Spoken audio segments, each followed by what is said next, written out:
Welcome everyone, welcome to this channel. I wish आप सब लोग अच्छे होंगे और मैं भी बहुत अच्छी हूँ। हम लोग एलएलबी फर्स्ट सेमेस्टर का जो एग्ज़ाम हुआ था 2023-24 में, उसका कॉन्स्टिट्यूशन लॉ जो सब्जेक्ट है उसके क्वेश्चंस को हम सॉल्व कर रहे हैं। जिसका पहला क्वेश्चन मैं डाल चुकी हूँ, दूसरा क्वेश्चन में मैं डाल चुकी हूँ, तीसरा क्वेश्चन जिसका आंसर आज हम लोग डिस्कस करेंगे। इस क्वेश्चन में पूछा गया है अनुच्छेद 15(1) के अंतर्गत प्रयुक्त शब्द केवल का क्या अर्थ है। चलिए तो देखते हैं हम लोग आंसर। एलएलबी फर्स्ट सेमेस्टर के स्टूडेंट के लिए वीडियो उपयोगी है। यदि आपको वीडियो पसंद आता है तो लाइक कीजिए, चाहे वो सब्सक्राइब कीजिए और शेयर कीजिए। जो एलएलबी के स्टूडेंट हैं उन लोगों के पास इसे शेयर कीजिए। तो चलिए देखते हैं इसका आंसर क्या है। मैं आपको पिछले वीडियो में भी बताया था कि आपको आंसर किस तरीके से लिखना है। प्रश्न का नंबर डालना है, आंसर लिखना है, आपको इस तरीके टॉपिक का नाम लिख देना है। उसके बाद इस तरीके की रूपरेखा तैयार कर देनी है। इसमें अगर आपको लगता है कि कुछ और पॉइंट जुड़ना चाहिए तो आप अपने हिसाब से इसमें कोई पॉइंट जोड़ सकते हो और उसे डील करके लिख सकते हैं। ठीक है, प्रस्तावना तो आपको लिखना ही लिखना है, उपसंहार भी आपको लिखना ही लिखना है। चलिए ठीक है, अब हम लोग देखते हैं प्रस्तावना क्या बोलती है। मैंने प्रस्तावना का इतना आंसर अपने हिसाब से लिखा है। यदि आप लोगों को इसमें लगता है कुछ ऐड करना चाहिए तो आप कर सकते हो, और आपको इसे ऐड करके अपने हिसाब से अच्छे से एडिट करके एग्ज़ाम में आपको लिखना है। कम से कम इससे आपको एक पेज में तो आपको लिखना ही लिखना है। तो ये मैंने अपने हिसाब से लिखा, आप इसे अपने हिसाब से लिख देना और इसे पढ़ भी लेना अच्छे से कि इसमें क्या क्या मैंने बताया है। मैं अपने हिसाब से बता दे रही हूँ। भारत जो प्रस्तावना मैंने लिखी इसमें लिखा है, भारत का संविधान अपने नागरिकों को कई अधिकारों की गारंटी देता है, जिसमें धर्म, नस्ल, जाति या जन्म स्थान के आधार पर कोई भेदभाव न करने शामिल हैं। भारतीय संविधान के भाग 3 में इस अधिकार को मौलिक अधिकार के शीर्ष के तहत शामिल किया गया है, शामिल करता है मतलब स्थापित करता है। और केवल शब्द का अर्थ एग्ज़ाम में पूछा गया है। केवल शब्द का अर्थ क्या है? वैसे तो केवल शब्द का अर्थ हम ये जानते हैं कि केवल कोई एक होता है, फिर भी एग्ज़ाम में हमें केवल शब्द का अर्थ कॉन्स्टिट्यूशन के जो आर्टिकल 15 है उसके हिसाब में बताना है कि क्या बता रहा है वो। देश के प्रत्येक नागरिक को बिना किसी भेदभाव के मौलिक अधिकार प्रदान किए गए हैं। भारत के संविधान द्वारा जाति, धर्म, लिंग आदि किसी भी भेदभाव के बिना सभी व्यक्तियों को मौलिक अधिकार की गारंटी दी गई है। केवल शब्द का अर्थ होगा भेदभाव अन्य आधारों पर भी किया जा सकता है। इसको आप अपने हिसाब से और डिटेल करके लिख सकते हैं। ठीक है, और आपको डिटेल करके ही लिखना ही है। मैंने आपको सिर्फ बताने के लिए लिखा हुआ है इस तरीके से। देखते हैं नेक्स्ट पॉइंट क्या है। आर्टिकल 10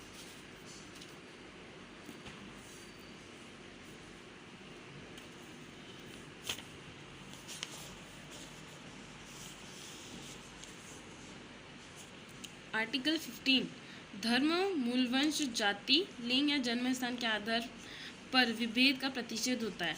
आर्टिकल जो 15 है वो समानता के अधिकार के अंतर्गत आता है।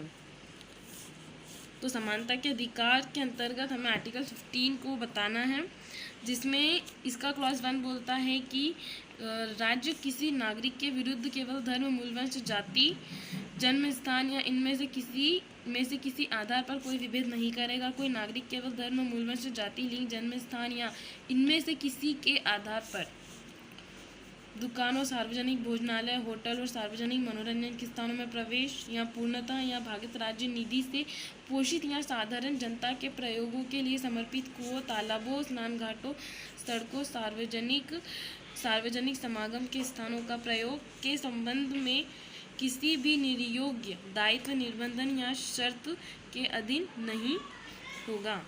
इस अनुच्छेद की कोई बात राज्य या स्त्री बालकों के लिए कोई विशेष उपबंध करने से निवारित नहीं करेगी। क्लॉज 4 बोलता है, इसमें कितने क्लॉसेस दिए गए हैं? 1, 2, 3, 4, 5 क्लॉसेस दिए गए हैं। और आपको इसे बहुत अच्छे से पढ़ लेना है, समझ ही लेना है और एग्ज़ाम में बहुत अच्छे से लिखना भी है।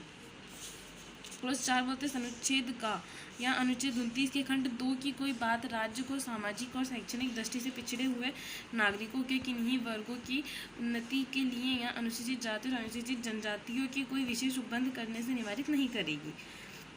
क्लॉज 5 बोलता है अनुच्छेद 30 के खंड 1 के संदर्भित राज्य और संयोजित हो या ना हो शिक्षण संस्थाओं में सम्मिलित होने वाली प्राइवेट शिक्षण संस्थाओं में या उनमें प्रवेश से संबंधित विशिष्ट उपबंध जहाँ तक सामाजिक शैक्षणिक पिछड़े वर्ग के नागरिकों अनुसूचित जातियों जनजातियों के लाभ का संबंध है।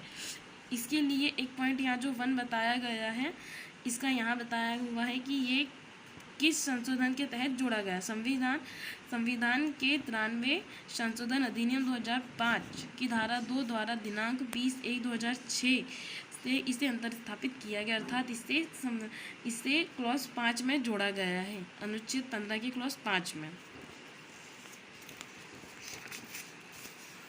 फिर यहाँ बोलता है अनुच्छेद 19 के खंड 6 में या इस अनुच्छेद में ऐसे कुछ नहीं है जो राज्य सरकार को विशेष उपबंध बनाने से रोक सकेगी।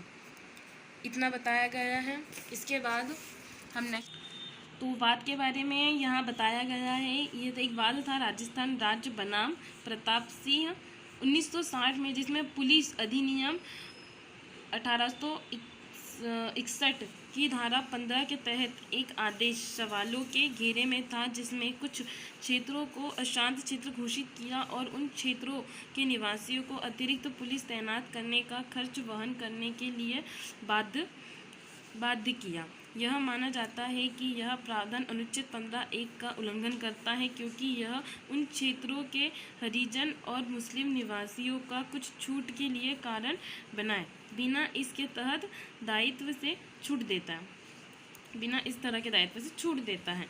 ये कुछ बात और बताए गए हैं स्टूडेंट्स, आप इन्हें गूगल कर भी इनकी डिटेल्स को पढ़ सकते हैं कि इस बात में क्या हुआ था।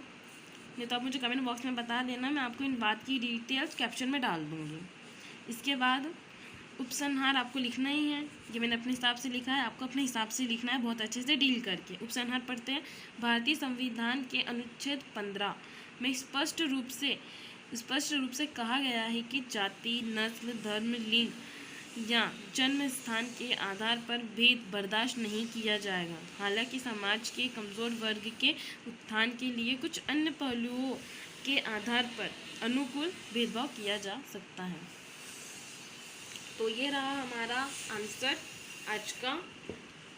जो क्वेश्चन हमने पूरी तरीके से कंप्लीट कर लिया है, आपको इसे अपने हिसाब से लिखना है पेपर में बहुत अच्छे से।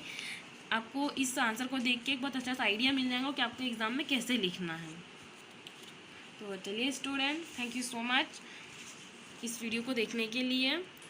इसके बाद यदि आप कुछ और इस क्वेश्चन से जुड़ा कोई डाउट हो तो आप मुझे कमेंट बॉक्स में कमेंट कर देना, मैं आपको बता दूँगी। Thank you so much for